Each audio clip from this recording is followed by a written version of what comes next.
Salut Marine! Salut Rosen! Merci beaucoup de m'accueillir aujourd'hui chez toi à Lorient. Je pense que ce qu'on a envie de savoir dans un premier temps, c'est qui tu es. Aujourd'hui, tu es créatrice de contenu spécialisée dans la rénovation et dans le DIY. C'est ça. Est-ce que tu peux nous en dire un petit peu plus sur toi?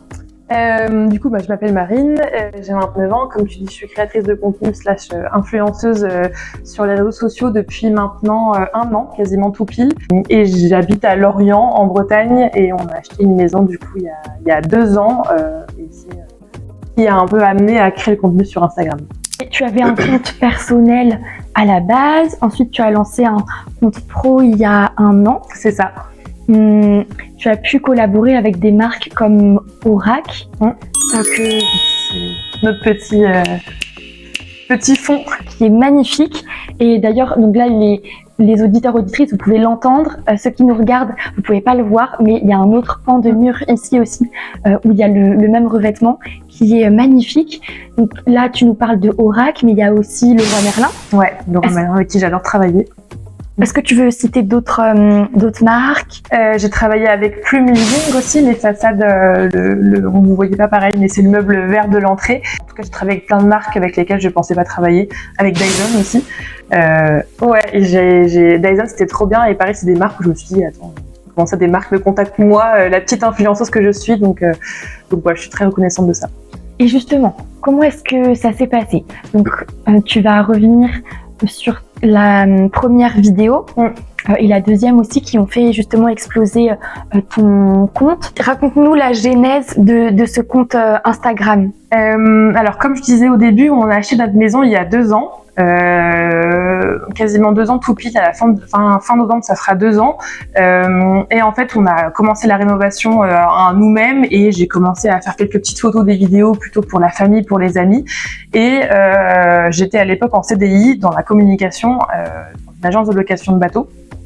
CDI que j'ai quitté en juin 2024, sans vraiment de but professionnel derrière, en me disant je prends un peu de temps pour moi. J'avais de la chance d'avoir du chômage, donc une sécurité un peu financière, mais j'avais pas trop de but professionnel, donc voilà.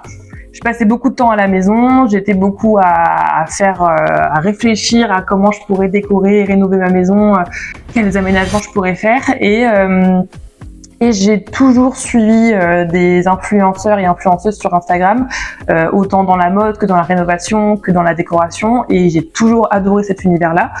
Et c'est en octobre 2024, donc il y a un peu plus d'1 an maintenant, où j'avais fait un simple avant-après de ma cuisine. Et la deuxième vidéo que j'ai publiée début ou milieu novembre à peu près, courant novembre, un peu plus dans le but de me dire si je peux partager ça sur Instagram, pourquoi pas. Si ça marche, tant mieux. Si ça marche pas, tant pis, ça servira pour ma famille et pour mes amis. Et en fait, il se trouve que cette deuxième vidéo, elle a fait 5 millions de vues. C'était sur la colle à carrelage. C'était une technique qui faisait parler un peu à ce moment, et sans vraiment le vouloir, j'ai touché un point qui a vraiment fonctionné sur Instagram. Et voilà, c'est cette vidéo surtout qui m'a fait clairement décoller en tremplin et qui a boosté mon compte Instagram dès le début.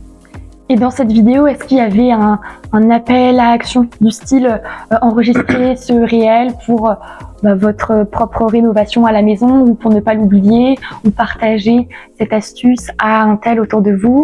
Abonne-toi pour voir les rendus. C'était une vidéo qui était hyper simple, où on me voyait pas, j'avais juste une voix off où je disais j'ai testé l'astuce de la colle à carrelage. C'était mon hook de départ en fait. Je crois que j'ai juste dit que cette technique, c'est pas moi qui l'ai inventée, je l'avais vue sur les réseaux, mais par contre j'en suis convaincue, et c'est tout. La vidéo, franchement, elle durait pas longtemps, elle m'a pas pris longtemps à monter, et du coup j'étais un peu étonnée que ça cartonne à ce point-là, mais tant mieux. J'ai testé l'astuce de la colle à carrelage pour remplacer le béton ciré sur le sol de ma cuisine, et le rendu est ouf. Cette technique, c'est pas moi qui l'ai inventée. Je l'ai vue et revue sur Instagram, et ça tombait pile poil pendant la rénovation de notre cuisine. Donc tu as créé cette vidéo sans collaboration particulière au départ. Ouais. Aujourd'hui, tu es à 300% à ton compte, en tant que créatrice de contenu. Comment est-ce que ça s'est passé? Est-ce que ce sont les marques qui sont venues à toi, ou est-ce que c'est toi qui as décidé d'aller démarcher? les marques? Non, en fait, au tout début, je me sentais vraiment pas du tout légitime d'aller contacter des marques, même si j'avais des idées avec des marques que j'aimais beaucoup, mais je me sentais vraiment pas légitime, moi, avec, à l'époque, je devais même pas avoir 10 000 abonnés, et du coup, je me suis dit, en fait, non, je suis rien dans le milieu, il y a des filles qui ont des millions, qui ont des centaines de mille abonnés, moi, je suis rien, donc non, j'ai jamais démarché parce que je me sentais vraiment pas légitime. Et en fait, ce qui m'a beaucoup aidée, c'est qu'en janvier ou en février, donc 2-3 mois après que j'ai lancé mon compte Instagram, on va dire Creator Pro, j'ai été contactée par une agence d'influence avec qui j'ai travaillé pendant 4 ou 5 mois. Et j'ai travaillé avec une fille qui s'appelle Lucie. C'est une agence, je travaille plus avec cette agence maintenant, mais je suis encore en contact avec elle et on s'entend très bien. Et en fait, travailler avec une talent manager, du coup ça s'appelle, ça m'a aidé à voir combien je valais. C'est bizarre de dire ça, mais en fait, elle m'a créé mon kit média. Donc en fait, elle m'a dit, toi, avec tes statistiques actuelles, ton nombre d'abonnés, tu peux proposer un réel pour tant, tu peux proposer un post pour tant, tu peux proposer une story ou un set de story pour tant. Et moi j'étais là, j'ai dit je peux me faire payer pour ça. Je me dis mais je savais pas. Et en fait, en travaillant 4 mois avec cette agence, eux ont démarché pour le coup un petit peu. Donc j'ai signé des collaborations via leur démarchage et ça m'a permis de voir comment ça fonctionnait, comment mon agente discuter avec les marques, comment négocier avec les marques, pareil toute la partie administrative parce qu'on reste des auto-entrepreneurs et des freelances, donc il y a beaucoup d'administratifs derrière, l'URSSAF, les factures, les devis, les déclarations d'impôts, tout ça. Donc voilà, ça m'a permis d'avoir des bonnes bases en fait pour pouvoir maintenant le faire moi toute seule. Et c'est un métier en plus qui est de plus en plus structuré, de plus en plus conventionné aussi. Je pense notamment au gifting. Ouais. Peut-être qu'on peut revenir rapidement sur comment on gagne sa vie en créant des contenus. Il y a de l'affiliation qui est possible, c'est-à-dire que Marine, tu peux partager un lien qui est cliquable et en fonction, alors je sais pas si c'est au niveau du nombre de clics ou en tout cas au nombre de ventes qui sont générées. C'est à la vente. Ouais. Avec le nombre de ventes qui sont provoquées grâce à ton code promo. Donc ça, ce sera l'affiliation. Ouais. En général, c'est pas forcément un code promo, c'est parfois juste un lien.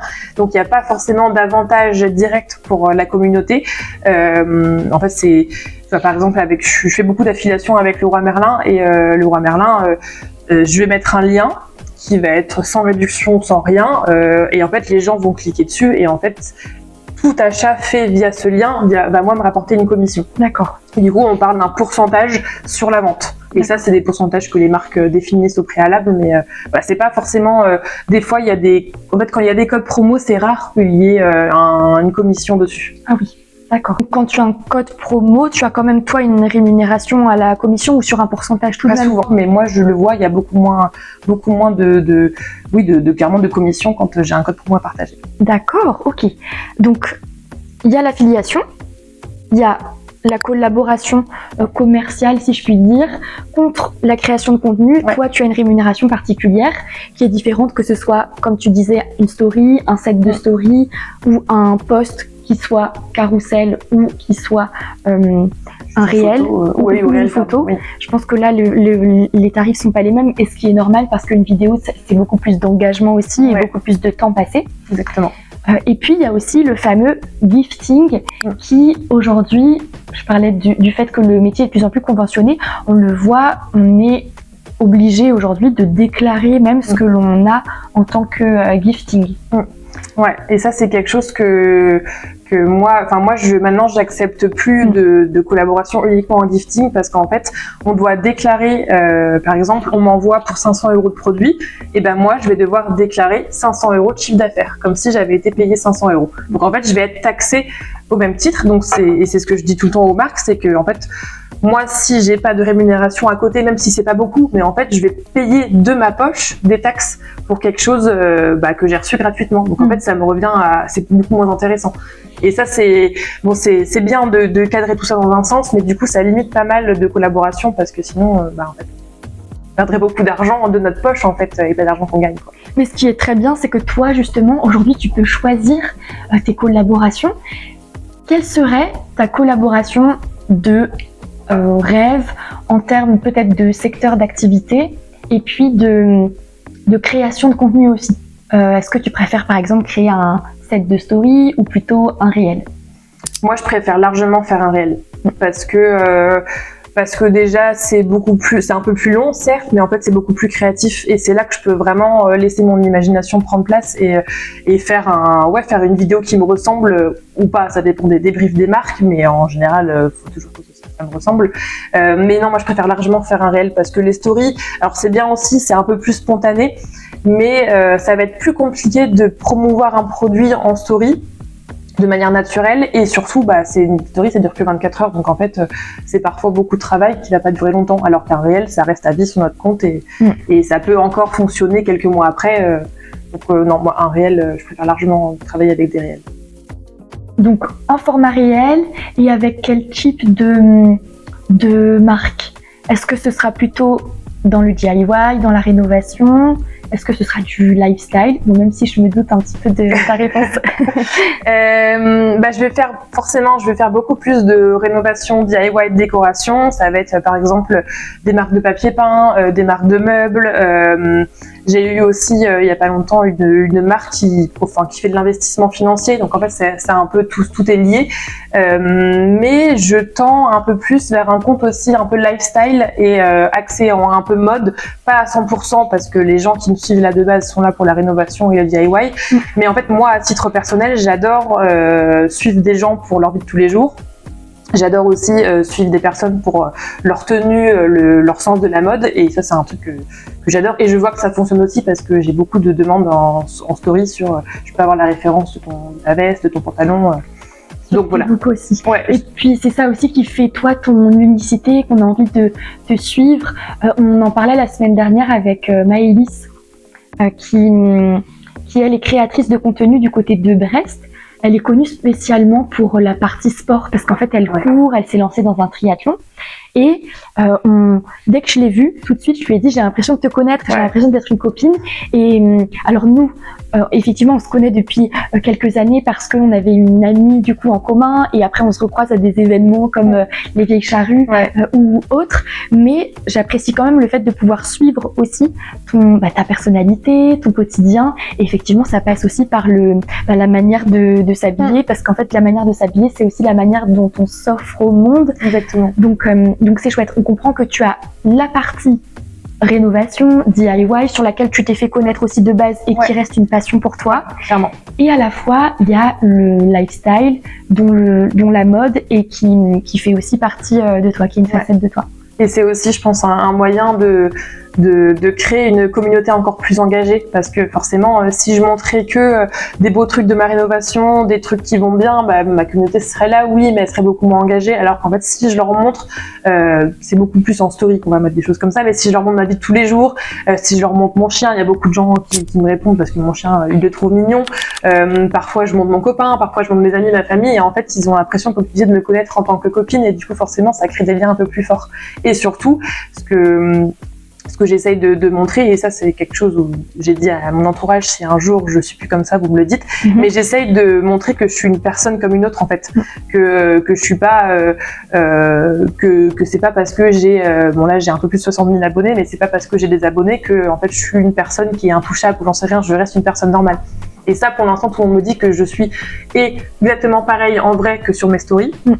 Et que je suis une personne normale, quoi. C'est pour moi Instagram, là c'est une passion, mais c'est aussi un travail, et je sais aussi couper à 100% pour profiter de mes amis, mes familles comme un travail lambda en fait. Super intéressant ce que tu dis, et je rebondis parce que ça me fait penser à Alexandre Astier qui lui disait que même si tu développes une certaine notoriété, on reste tous humains et que il faut rester accessible, pas forcément disponible, parce que de toute façon, tu as aussi tes impératifs professionnels et puis personnels aussi. Donc, pas forcément disponible, mais en tout cas, toujours accessible. Et c'est exactement ce que tu fais aujourd'hui. Et si on revient sur ta création de contenu, est-ce que tu as une stratégie en place où tu vas te dire à chaque semaine, je vais publier 2 réels et un carrousel, par exemple, ou que des réels, et puis tous les jours, je vais faire ma story quotidienne. Comment tu organises ta création de contenu ? Eh ben, j'ai pas trop de stratégie. J'essaye d'être un peu régulière, mais je le suis pas trop. Je travaille dessus, mais c'est un peu compliqué. Donc, j'ai pas vraiment de stratégie définie. Par contre, je me dis qu'il faudrait que je publie quand même 2 à 3 fois par semaine, que ce soit un réel ou un post carrousel, mais qu'il y ait des choses sur mon compte 2 à 3 fois par semaine. Donc, des fois, il y a moins, des fois, il y a rien, des fois, il y en a plus, parce que j'ai pas beaucoup d'avance. Donc, souvent, dès que j'ai une vidéo prête, j'ai envie de la publier. Ouais. Et parfois, je suis aussi très excitée par le projet, donc j'ai envie de la publier directement et de la montrer. Et en story, pareil, j'essaye de me dire qu'il faut que je fasse quelques stories tous les jours. Sauf que, comme on dit tout à l'heure, on reste des humains, donc des fois, il y a des jours où j'ai pas envie, il y a des jours où je suis pas dans le mood, il y a des jours où je suis complètement inspirée et du coup, je vais prendre mon téléphone, faire des stories face caméra, mais il y a des jours où j'ai pas du tout envie, donc je me mets... J'essaye de pas trop me mettre de pression, même si je m'en mets un petit peu, mais j'essaye de pas trop mettre de pression là-dessus, mais non, pas de stratégie, vraiment, je le fais un peu au feeling, on va dire, et quand j'ai du contenu, quoi. Ok, donc ça reste, oui, toujours du spontané, en tout cas. Ouais. Je rebondis sur Diane Perrault, déjà parce que tu as la même race de chien qui est juste adorable. Un petit cocker. Et Diane, justement, donc elle a, alors je sais pas si elle a une stratégie bien particulière, mais en tout cas, elle a toujours du contenu un peu de côté, et je pense notamment à son voyage quand elle est partie en Australie, c'est-à-dire qu'elle a réussi à cacher ça pendant plusieurs jours à sa communauté. On pensait qu'elle était encore à Paris ou à Bordeaux, je sais plus. Alors qu'en fait, elle était déjà en Australie. Et donc oui, effectivement, en façade, on peut montrer un petit peu ce que l'on veut. Et en fait, avec Marine, non, il y a la réalité et puis c'est tout, quoi. Même si j'aimerais beaucoup être comme ça et pouvoir un peu anticiper plus, et du coup, parce que parfois, je me mets mine de rien des coups de stress en me disant, mince, j'ai pas publié cette semaine, ou j'ai pas publié depuis 3 jours, j'ai rien à publier, et des fois, je me mets un peu des petits coups de stress. Donc j'aimerais bien avoir quelques vidéos d'avance, mais on n'y est pas encore. Et d'ailleurs, est-ce que tu utilises un outil particulier de programmation? Toi, tu es présente sur Instagram. Est-ce que tu utilises un outil qui te permettrait de publier le même contenu et sur Instagram, et sur Facebook, et sur TikTok, par exemple? Non, c'est vrai que non, parce que j'ai créé mon compte TikTok il y a pas très longtemps et j'avoue que j'y suis pas très régulière, encore moins que sur Instagram. J'y vais quand j'y pense, honnêtement, et ma stratégie, c'est vraiment que je publie juste les mêmes vidéos sur Instagram que sur TikTok. Donc non, je le fais, mais parfois j'oublie. Donc j'utilise pas d'outil de programmation, mais je pense que ça peut être pas mal. Tu me parlais d'un outil... C'est Metricool. Ouais, Metricool, et je pense que je vais vraiment creuser pour cet outil-là, parce que vu que j'oublie de publier sur TikTok, si je peux avoir un outil tout qui est publié en même temps sur les 2 plateformes, ce serait parfait. Avec le même post, la même légende, pour éviter les copier-coller. Ouais. Et puis, tant que j'y pense, autre tips, Adam Mosseri, le responsable d'Instagram, il nous disait cet été que là, pendant les prochains mois, il allait favoriser les contenus vidéo, donc les réels qui étaient créés sur Edit. Et donc, ma question, c'est est-ce que toi, tu utilises un autre outil de montage vidéo, et quel est-il? Est-ce que tu utilises Edit ou pas encore? Ouais. Non, j'avoue que je connais pas trop Edit. Je vois un peu sur Instagram les vidéos, je crois qu'il y a la petite mention créée avec Edit, et c'est vrai que je me suis pas posé la question, mais du coup maintenant je comprends mieux ce que c'est. Et moi j'utilise CapCut. Je pense que c'est un des logiciels de montage les plus connus. Et j'ai pris la version pro de CapCut, je crois que c'est 12-13 € par mois, et en fait pour moi c'est clairement rentabilisé et il y a beaucoup d'outils. Mais non, mais du coup Edit je connais pas, mais je vais essayer de mettre dessus, parce que si tu me dis que qu'ils mettent un peu plus en avant les vidéos faites via Edit, pourquoi pas tester? Il est développé en plus chaque semaine des nouvelles fonctionnalités. Ouais. Mais je dois dire que tu as bien raison d'utiliser CapCut, en tout cas jusqu'alors, parce que c'est quand même l'outil plus complet, avec une bibliothèque d'images, de vidéos, si on veut illustrer nos propos encore davantage à partir de contenus libres de droit. Ça permet aussi d'ajouter des bruitages, des effets sonores, donc de rajouter encore plus de dynamisme à nos vidéos. Et les sous-titres aussi, j'imagine. Des sous-titres, alors que tu vois, sur Edit, on va avoir les sous-titres sur Edit sont géniaux, pardon. Et alors que à l'inverse, les bruitages, les effets sonores sur Edit sont moins poussés, et il y en a un petit peu moins que sur CapCut. Moins de choix, ouais. Donc peut-être que là, dans les semaines, les mois à venir, le Edit formera une vraie concurrence, disons, à CapCut. Et pour votre culture personnelle, en gros, le groupe ByteDance, il est propriétaire de TikTok et de CapCut. Et donc, le groupe Meta, qui est propriétaire d'Instagram et de Facebook, s'est dit, nous aussi, on veut créer une concurrence à ByteDance, qui est un concurrent asiatique. Et donc, Meta, qui est américain, s'est dit, je vais créer Edit, le concurrent de CapCut. Donc, comme ça, ils ont et leur réseau social Instagram, et à côté, on a une plateforme d'édition, de montage vidéo, Edit. Est-ce qu'il y a une marque avec qui tu rêverais de travailler? Je pense qu'il y en a beaucoup, mais on va dire qu'il y en a une en ce moment, c'est, je sais pas si tu connais, c'est Vetsac. C'est des canapés, en fait ils font des canapés qui ont l'air juste incroyables, et là pour le coup tu vois, pour cette collaboration je suis prête à accepter du lifting parce que c'est des canapés qui valent vraiment beaucoup d'argent, mais ils sont juste incroyables, et j'ai déjà essayé de les contacter. Voilà, ce serait plus on va dire celle-ci en ce moment, mais pour tout te dire, quand j'ai commencé Instagram, je m'étais dit, j'ai un peu 2 objectifs de marques avec qui j'adorerais collaborer, et c'était Aurac et Plume. Et tu as coché les 2 cases. Aurac, ça a été ma toute deuxième collaboration. Et Plume, du coup, c'est des façades qui se mettent sur des meubles Ikea. Pareil, ils m'ont contacté. Donc pour les 2 marques, c'était que du gifting uniquement. Mais en fait, vu que je savais que j'adorais leurs produits et que je pouvais pas me permettre de les acheter, et en fait, donc j'ai eu les 2 premières marques avec qui je rêvais de travailler. Bravo, c'est un superbe accomplissement pour quelqu'un qui s'est lancé il y a 1 an, c'est assez fou. C'est vrai. Si on revient sur l'UGC, donc le User Generated Content, donc toi tu as pu collaborer aussi avec des marques en tant que créatrice de contenu, certes, avec des contenus que tu publies toi-même sur ton propre compte auprès de ta communauté. Mais tu fais aussi de l'UGC, c'est ça? Ouais, c'est ça. L'UGC, c'est des vidéos qu'on fait en tant qu'influenceur ou en tant que personne lambda, et qui va être publiée sur le compte de la marque ou alors sponsorisée, mais qui sera pas publiée sur mon compte à moi. Donc en fait, les gens cherchent pas ma visibilité, mais ils cherchent plus mon image. Et oui, j'en ai fait quelques-unes. J'en ai fait justement avec la marque Vérissure, que tout le monde connaît. Bon, là, c'est des collaborations qui sont différentes parce que j'ai eu un brief très précis à respecter quasiment à la lettre, donc c'est un peu moins créatif, mais on va dire c'est un complément de revenu. On peut clairement dire ça. Moi, j'ai aucun souci à parler d'argent, mais c'est clairement un complément de revenu parce que c'est des vidéos qui sont faciles à faire. Et qui m'impactent pas, donc ça peut très bien être des vidéos qui sont pas liées à mon univers, qui sont publiées sur d'autres comptes. Et là, je suis actuellement en discussion avec d'autres marques aussi pour faire d'autres contenus UGC ou contenus en marque blanche, comme on appelle ça aussi. Est-ce qu'il y a des tips de ta part en création de contenu que tu peux partager? Je pense par exemple, moi en tant que formatrice aux réseaux sociaux, je dis toujours aux professionnels que j'accompagne d'inclure donc dans leur stratégie de contenu à minima 1/3 de leur contenu au format réel, donc au format vidéo, pour gagner en visibilité. Si vous pouvez en faire 2/3, 3/4, c'est l'idéal. Quoique le format carrousel fonctionne particulièrement bien là, depuis la rentrée, enfin depuis cet été même.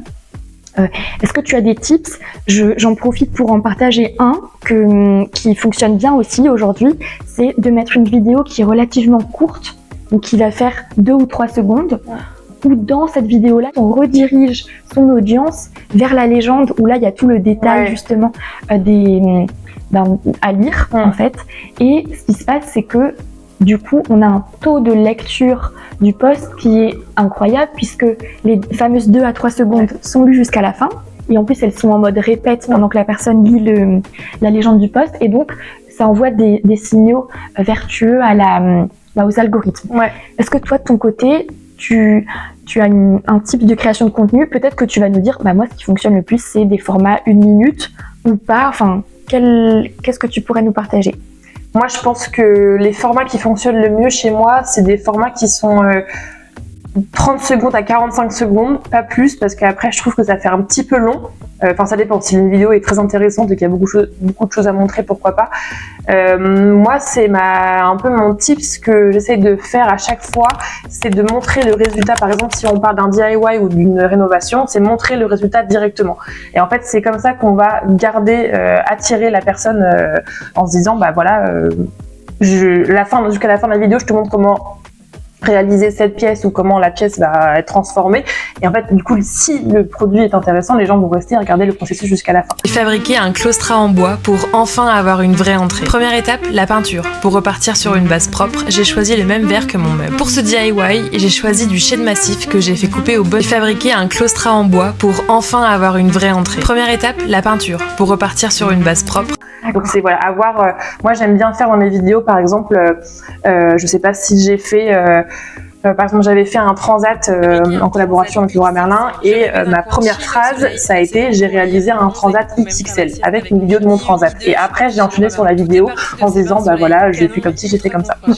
Et en fait, les 2-3 premières secondes, je pense que tu dois le dire à chaque fois, mais c'est les secondes les plus importantes parce que c'est là où on capte l'intérêt du lecteur et c'est là où il faut leur montrer quelque chose qui va les intéresser. Donc c'est vraiment ces 2-3, s'il y a un seul truc à travailler, c'est vraiment ces 2-3 premières secondes et donner une phrase d'accroche qui va direct droit au but et qui va leur montrer de quoi la vidéo va parler.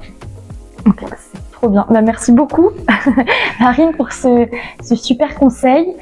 Est-ce que tu peux nous dire où on peut te retrouver? Donc, on a compris que Instagram était aujourd'hui ton réseau social de prédilection. Ouais. Où est-ce qu'on peut te retrouver?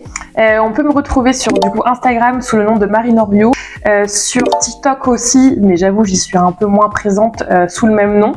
Et pour l'instant c'est tout. J'espère plus tard sur d'autres réseaux, mais pour l'instant c'est tout. Et ben avec joie. Déjà on va tous filer te suivre, et puis on te suivra aussi sur les autres plateformes si tu te lances. Et merci beaucoup, Marine. Merci beaucoup Rosane, c'était très chouette. C'était trop cool. À bientôt. À bientôt.